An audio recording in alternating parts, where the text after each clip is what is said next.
Hello everyone, I'm Claire, welcome to my channel. Today I'm going to be sharing a swatch and review of some cracked polish jellies. And this is my first time trying cracked polish, so I'll also be going over what made me decide to try them and sharing some thoughts on the brand in general. If you've watched my Why I Only Buy Nail Polish from 4 Brands video, then you know that buying from a new brand isn't something I do all the time. Since making that video, I did get some Geeky Bees polishes in a giveaway, so they're kind of my unofficial 5th brand, but I would consider Cracked to be my official 5th brand since I actually bought these polishes. If you don't know, Cracked is an independent nail polish brand. Their founder is named Monique, and I think they're based in Washington State. And on the spectrum of mainstream to boutique to indie, my impression is that they're not the indiest indie brand. Like, it's not just one person doing everything. They have a few team members, they put more effort into their marketing, and I feel like they're very successful for only having been around a few years, so I can definitely see them growing over time. In my first order, I got 5 of their plain jellies and 1 jelly flaky. So let's get into the swatches. Going in somewhat rainbow order, first is Back to the Fuchsia. I would say that it doesn't have quite enough purple in it for me to actually consider it a fuchsia, but it is a bright, cool-toned pink. Definitely more cool-toned in person than it's showing up on camera. And since it's a jelly, of course it's sheer on the first coat, and coverage wasn't the most even, but not bad compared to some of the other polishes. And it evened out a lot on the second coat and had pretty good color payoff. I feel like you could stop there if you wanted. Some of the variations in color that you're seeing are just my nail. I'm swatching these polishes on my natural nail over a clear base coat, so my staining and everything are going to be visible, at least at first. But if you're wearing this over a blurring base, you might be good in 2 coats. I did do a third for more coverage, and that also looked good, very even. I think this is a good level of sheerness for a jelly. There's definitely a visible nail line, but it's not super obvious in all lighting. I would say that of the jellies I swatched, this was on the more opaque end, but still definitely a jelly. So I'm happy with this polish. I was going for a rainbow of jellies, and I went back and forth a lot on what red or red adjacent polish I wanted to get. I feel like Grenadine is their most true red, but I don't enjoy the color as much. It's too red for me. I prefer Tomato Tomato and Strawberry Jam, which are more orangey and more muted respectively. But ultimately, I like pink better than red, and it still works for mixing colors if you're going with cyan, yellow, magenta as your primary colors instead of blue, yellow, red. I might pick up a red at some point, but for now, Back to the Fuchsia works for what I need. The only other thing I'll mention is that it is a bit of a stainer. I don't think it stained when I actually wore it in a rainbow gradient mani because I was wearing a clear base coat and a smoothing base coat, but when I swatched it, it was just 1 layer of base coat and it was the last swatch of the day, so I left it on. And when I took it off the next day, my nail was a little extra pinky orange. I feel like you can definitely tell when you see my thumbnail next to my other nails. So consider an extra layer of base coat. Now, I don't have an orange to show you. I placed my order in May before they had released their orange jelly 24 carats, but I also have an orange jelly from Holo Taco, so I don't really need another. So that means next up is the yellow Catch Those Rays, which was part of the Summer Oasis collection in May. Just a nice, bright, true yellow. I wouldn't say it has quite enough warmth or golden undertones to call it a sunflower yellow, but it also doesn't lean green at all. And this had one of the best formulas of all the jellies I got, super even coverage from the first coat. I think it's easier to make jellies look even when they're lighter colors, because with darker colors, the pigmentation builds up more quickly in any areas with more polish. But it is still impressive because I feel like yellows don't always have the best formulas. And the color payoff is also really nice. I know some people don't like yellow jellies because they can look like nail staining, but even on the first coat, it looks like polish. It's pretty pigmented. And then the color builds up over the next 2 coats and stays very even. I wouldn't say there's a ton of difference between the second coat and the third coat. It is still one of the more sheer jellies you'll see today just because of the color, but not too sheer in my opinion. So this is probably one of my favorites that I picked up. It's very easy to work with, and I just don't have that many yellows in my collection, even though I like the color, so it's nice to have this one. Brands tend to stay away from yellow because it's not very popular, especially sheer yellow, so I appreciate that Cracked made this polish and that they don't mind making the polishes that aren't for everyone. I really think that any brand that does a lot of jellies should make a yellow so you can have the full rainbow, but as we'll talk about later, not every brand is willing to do that. So shout out to Cracked and to this polish.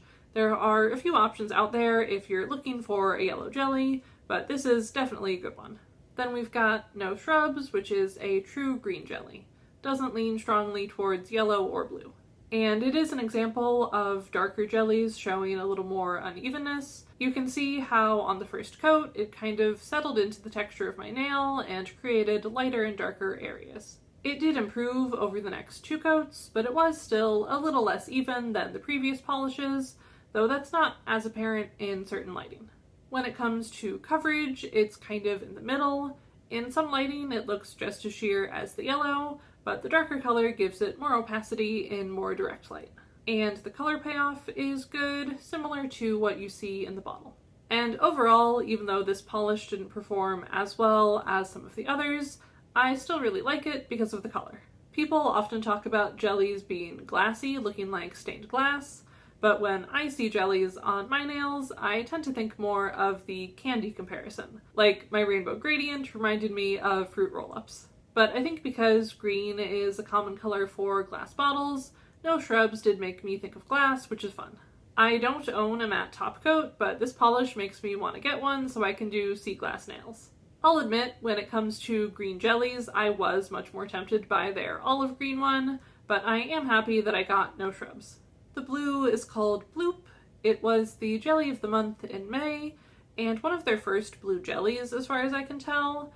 They did release a couple others more recently. I would say it's a fairly true blue, especially when you see it in the bottle, but it has maybe just a drop of green in it. And I think it was the sheerest of all the polishes I'm showing today. The first coat was a very light wash of color. On second coat, we got a little more of that blue, though my application was also not super even. This was one of a couple swatches where I kind of had issues near my cuticle. And that mostly evened out on the third coat, but not entirely, and the color didn't build up quite as much as I wanted it to. I took a clip holding the bottle because you can see that some of the yellowness of my nail is peeking through and giving the polish more of a greenish tint. And you can see that even more in person. So I do wish this polish had a little more coverage and pigmentation, like if it were more similar to the other jellies I tried. But it is still a usable polish in my collection. The nice thing about jellies is that it's easy to adjust the color or how they look. For one thing, I always swatch over a clear base coat because I think that gives the best idea of how a polish performs on its own, but I do usually wear a smoothing base coat for my actual manis, and that doesn't add as much coverage as a blurring base coat would, but it does even everything out and give a tiny bit more opacity. And I also have the option to layer Bloop over another jelly. I have a purple that I'll be showing next, and it's a bit more pigmented, so I think if I did 1 coat of that and then 2 coats of Bloop, I would enjoy the result more, both in terms of the coverage and the color, because I would rather have a blue that leans a bit purple than a bit green. So yeah, Bloop isn't my favorite, but I can make it work. It does have a good name. The last plain jelly is Grapeness. Like I mentioned, this one is a purple, and it's a very true purple. I wouldn't call it an indigo or a pinkish purple. It's right down the middle. Application was okay, kind of similar to No Shrubs, where the darker color makes it easy to see any unevenness. At first, the right side of my nail near my cuticle was looking a bit more sheer, but then on the second coat, I kind of overcorrected, and that side started to look darker. And part of that could be me, maybe not my best work with the application. I think it was my first swatch of the day, but with certain polishes that wouldn't have been as noticeable. Luckily, it did get to a pretty good place in the third coat, where you can still see a little of that unevenness near the cuticle, but the rest of the nail looks good. And I'd say this polish has the most coverage and pigmentation of the plain jellies I'm showing today, where in certain lighting the nail line isn't super noticeable. It still has the qualities of a jelly, it's still glassy and layerable, I just wouldn't want a jelly to be much more opaque than this. So I like this polish. I'm running out of things to say a little bit with swatching 5 polishes in the same formula, and this one is just kind of in the middle in a lot of ways. The color is nice, but not my favorite.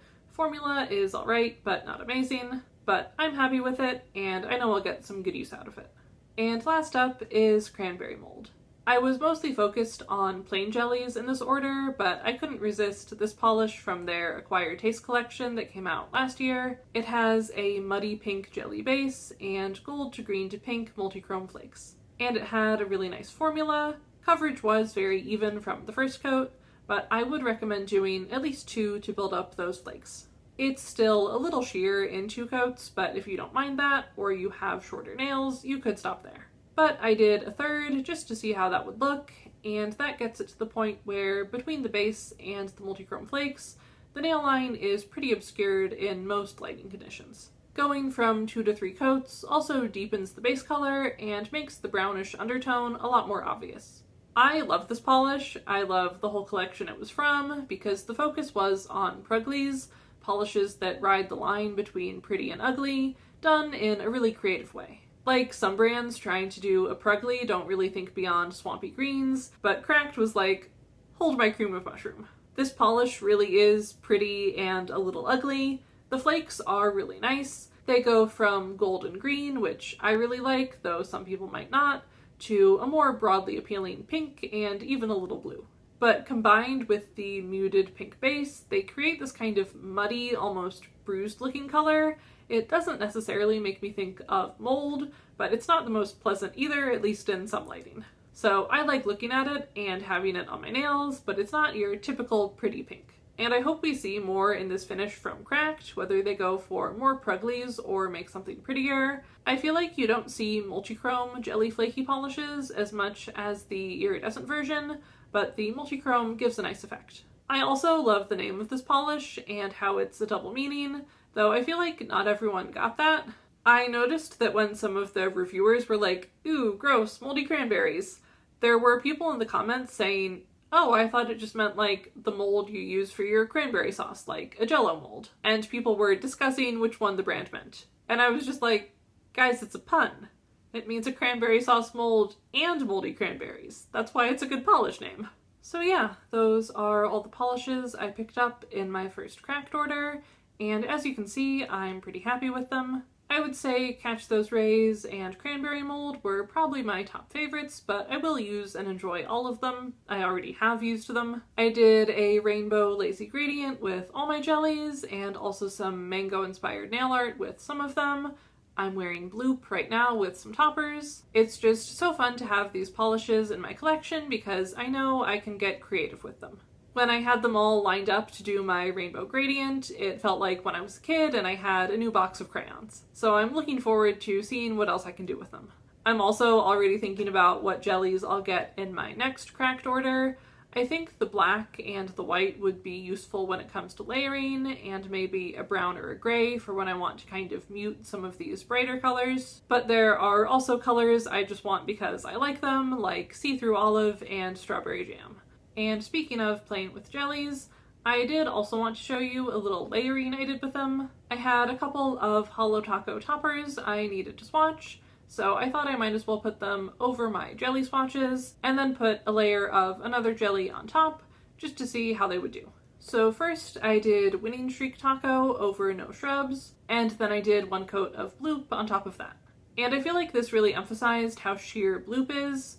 It did change the color of No Shrubs a little, but not to the point that I would say it looks teal. It's just a cooler toned green. And the topper is still totally visible. You can still tell it's gold, you can still see the hollow and the reflectiveness. So it shows that Bloop is not super transformational in 1 coat, but it would be good for when you want to mani with a lot of depth, because you could do a layer of Bloop, a topper, a layer of Bloop, another topper, a layer of Bloop, and you'd still be able to see those lower layers. And then the other topper was Purple Flake Taco, a metallic topper, which I put over Back to the Fuchsia, and then I did a coat of Grapeness. And this is the other extreme, because Grapeness was probably the most opaque jelly, so it did really change the color of Back to the Fuchsia to kind of a purpley berry color. And it made the flakes look a little more subtle. You can still see them, especially some of the bigger ones, but if I were to wear this combo, I would probably put another coat of the flakes on top. And I probably wouldn't try to do any layering with a topper under multiple coats of Grapeness, because I don't think it would show very well. So hopefully that gives you an idea of the range of these jellies and what you can do with them. But now, to get to the part of the video some of you have been waiting for, what made me decide to try Cracked Polish? Why are they my 5th brand? Cracked has been on my radar for a bit because they send PR to Polished Yogi, so I've been seeing her review their collections for however long they've been around, close to 3 years I think, and I wasn't especially tempted by them at first just because of the types of polish they were making.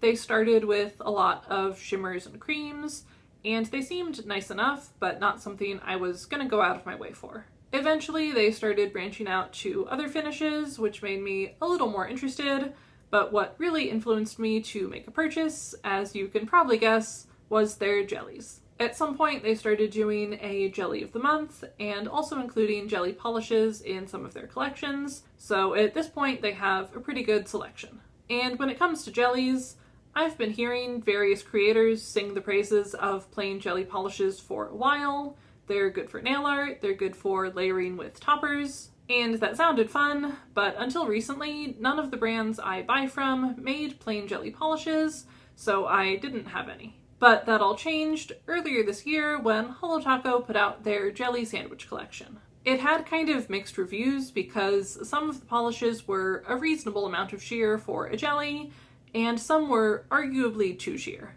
So I decided to just try one to start and got the orange in my peelings, and I did some fun layering with some toppers, and I was like, this is great, I need more jellies. But the problem was that I kind of wanted to get primary colors because then I could layer them to make other colors, and Holo Taco just didn't have what I wanted. They made a pink, which could have worked, but their blue jelly was super sheer, and they didn't do a yellow at all because they're cowards, so I was like, well, I guess I'm not getting more jellies right now. But then, lo and behold, Cracked Polish released a yellow jelly and a blue jelly at the same time they were doing a sale, so it felt like the perfect time to try them. I was able to fill out my jelly rainbow, and at a better price than Holo Taco. I had already been considering trying Cracked, at least their top and base coats, but then everything lined up and I was like, now is the time! They will be my 5th brand. There were other brands I had been thinking about, other indies that make fun specialty finish polishes, but at this point in my nail polish journey, Cracked adds something to my collection that those other brands wouldn't have provided. They do the fun sparkly polishes, but they also have a good selection of basics, which I really appreciate. So I do intend to keep shopping from Cracked. There are already more jellies on my wish list for next time I place an order. Beyond enjoying the polishes, I had a good experience with my order. It did take a little while to ship because I ordered during a big sale, but it was only like a week or something before I got the shipping notification, if I remember right, and they did give an update after a few days. It was maybe a little beyond how long it can take Holo Taco to ship orders out during a sale, and faster than some brands I buy from. Lurid Lacquer can take up to 5 to 6 weeks to fulfill orders, even during regular launches, and Cadillacquer always does pre-orders, so I'm used to waiting longer. One slight negative with Cracked is that they do monthly releases, which can be a lot to keep up with, but their releases are generally not limited edition, so you're usually safe to wait for a sale. It's not like other brands where you have to order right away to make sure you get something before it sells out.